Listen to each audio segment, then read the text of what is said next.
To me, summertime is all about the fresh herbs. But then there's the times where you forget about those herbs in the back of your fridge. And that's why I wanted to make today my cilantro peanut pesto pasta with shrimp. It's a vibrant, flavorful play on pesto. That's right, pesto's not just for basil anymore. So come on, grab your cilantro and I'll show you how to make this.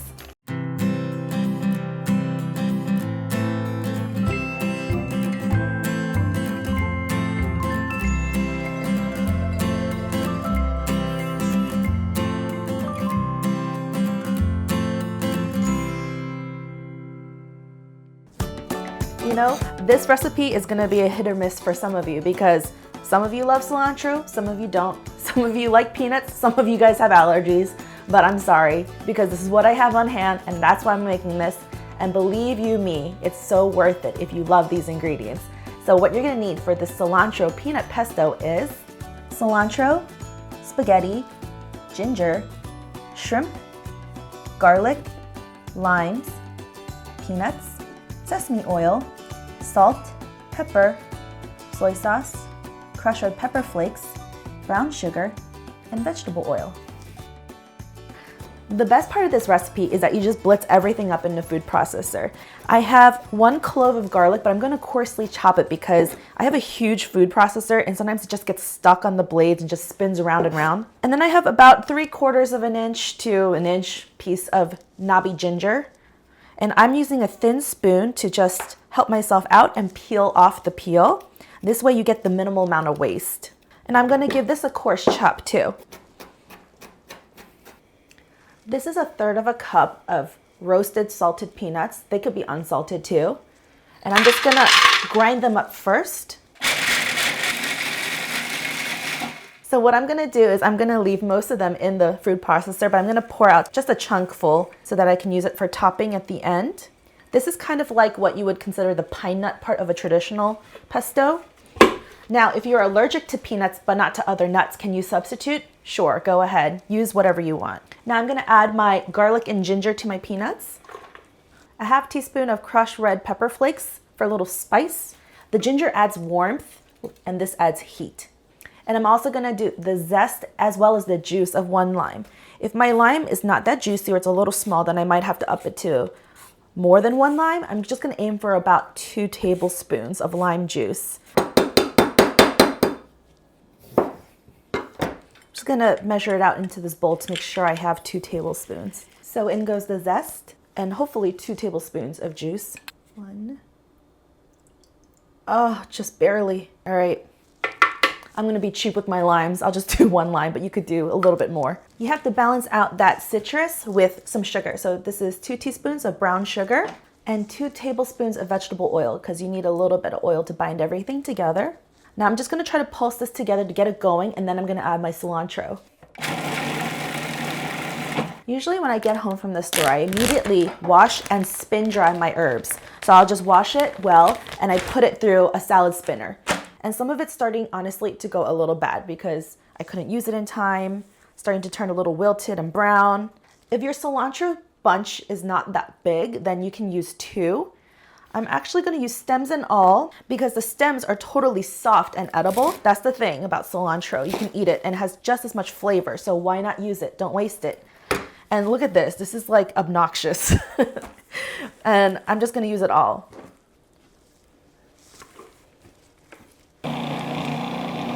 Look at that pretty green color. You're probably gonna have to help it along depending on how much cilantro you have. So just get a spatula and just scrape the sides. I'm gonna add in my flavor element of sesame oil. So I have 1 tablespoon, so that's a good amount. And this is my salt. You're gonna go for anywhere between 2 to 3 tablespoons of soy sauce, depending on how you like it. So I'll start off with 2, and then if I feel like I need it, I'll add some more. If your pesto is having a hard time moving on the blades, it's probably because you have so much cilantro like me. So I'm just gonna add a tiny bit more oil. You can also add water, anything to just kind of help loosen it up. Okay, that looks good to me. I mean, it's a little bit on the chunkier side, but that's fine. What you're looking for is kind of like a paste, and it is. But if yours is a little looser than mine, it's just probably because your cilantro bunch wasn't as big. All right, that looks good. I'm just gonna clean up a bit and then move on to my shrimp.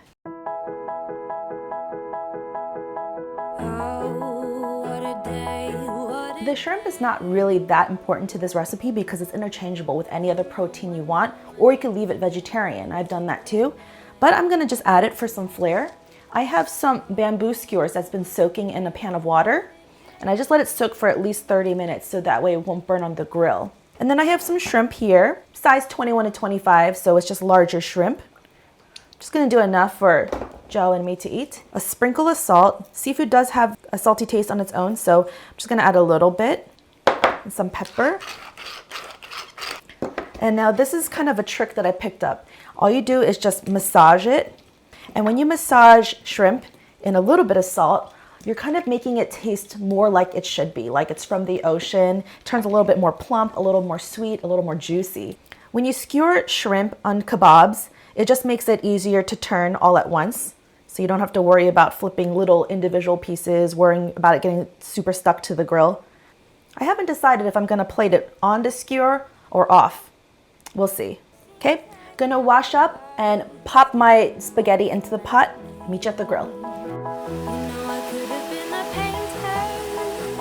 In a pot of boiling salted water, you're gonna add pasta. So I'm using spaghetti, and really you should use about 3/4 of a box for this amount of pesto. But since there's only 2 of us, I don't like waste. So I'm just gonna add half a box, half a pound. So we'll let this pasta cook. Okay, the grill seems nice and hot to me.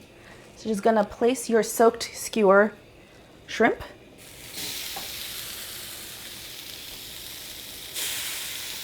And it literally takes about 1 minute to 2 minutes on each side. Just when it starts turning pink and has some grill marks on it, it's done because you don't want to overcook your shrimp. The pasta is drained and I reserved a little bit of the water so that it can help loosen up the pesto. And I purposely just made a small amount because I don't like to have a lot of leftovers in the fridge and it's just the 2 of us. So you can see what I'm doing is I'm just loosening it up with the water. If your pesto is a little bit runnier, then you don't really need to loosen it that much. I forgot to mention that I did grind up the whole bunch of cilantro, but I reserved some of the leaves because that adds that little bit of texture and freshness. So reserve about 1/4 cup, maybe a little more if you're serving more people.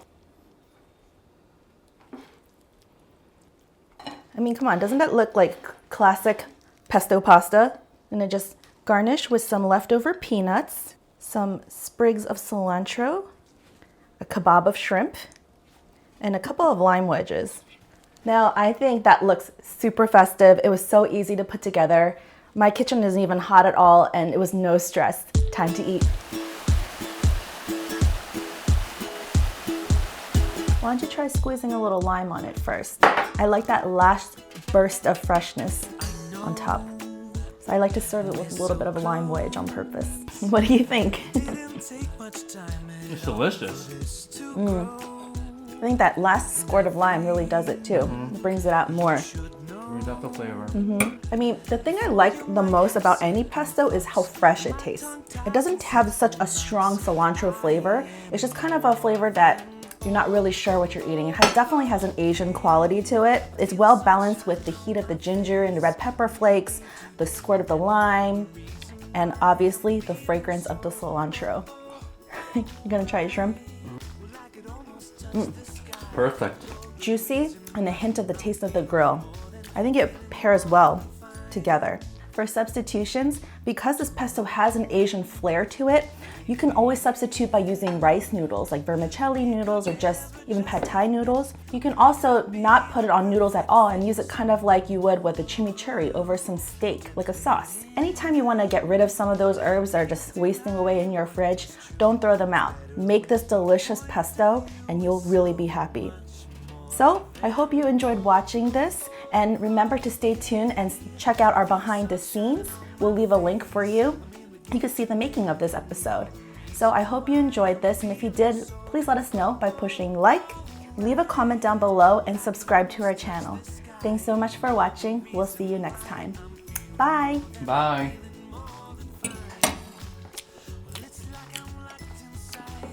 Oh, smells divine.